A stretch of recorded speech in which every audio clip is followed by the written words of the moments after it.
बदलेगी तो बुलडोजर का मुंह जरूर घूमेगा।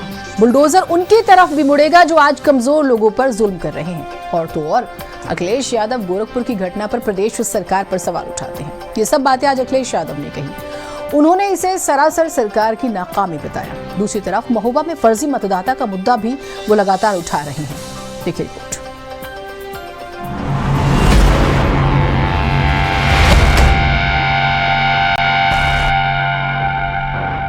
बिहार के बाद यूपी में भी फर्जी मतदाताओं का मुद्दा गर्माता जा रहा है। दरअसल यूपी राज्य निर्वाचन आयोग पंचायत चुनाव के लिए मतदाता सूची पुनरीक्षण कार्यक्रम चला रहा है। ये कार्यक्रम 20 सितंबर तक चलेगा।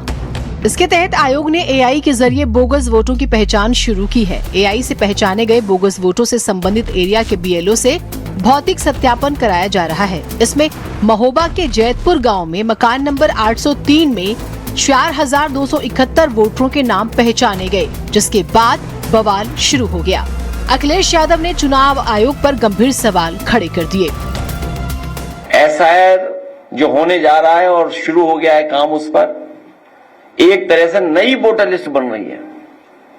और जब हम 3 जिले के लोग यहां बैठे थे तभी महोबा से हम लोगों को जानकारी मिली कि एक ही घर में सोचो कितने हजार वोट, 4000 से ज्यादा वोट बने हुए एक ही घर से, एक ही मकान से। नोएडा के हमारे कार्यकर्ता नेताओं ने भी कई जगह जानकारी हासिल की। कई 100 वोट एक एक एड्रेस पे हैं। हमारे महानगर अध्यक्ष और एक कार्यकर्ता मुझे बता रहा था कि कितने हजार वोट हैं। सोचिए, ये एक लंबी सूची है इनके पास।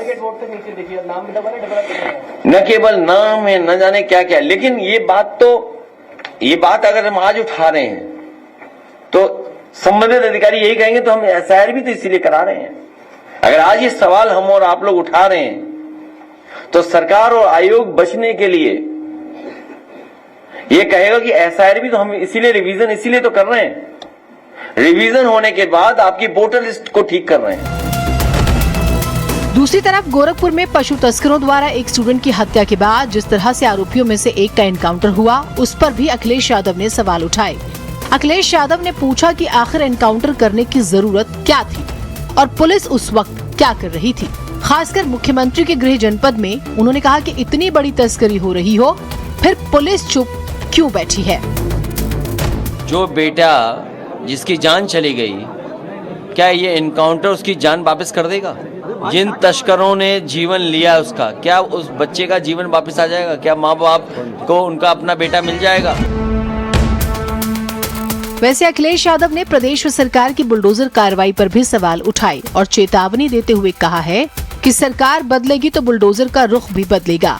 दरअसल मुरादाबाद में सपा के दफ्तर को खाली करने का नोटिस दिया गया, जिसके जवाब में अखिलेश कहते हैं कि हमारी पार्टी के कार्यालय गिरा रहे हो, गिरा दो।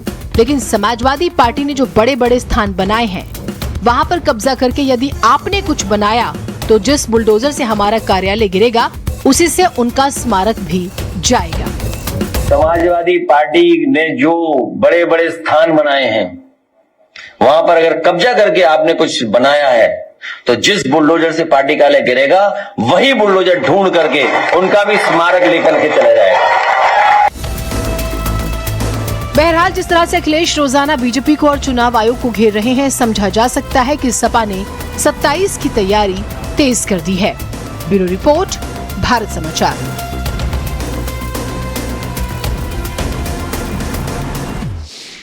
आगे बढ़ते हैं।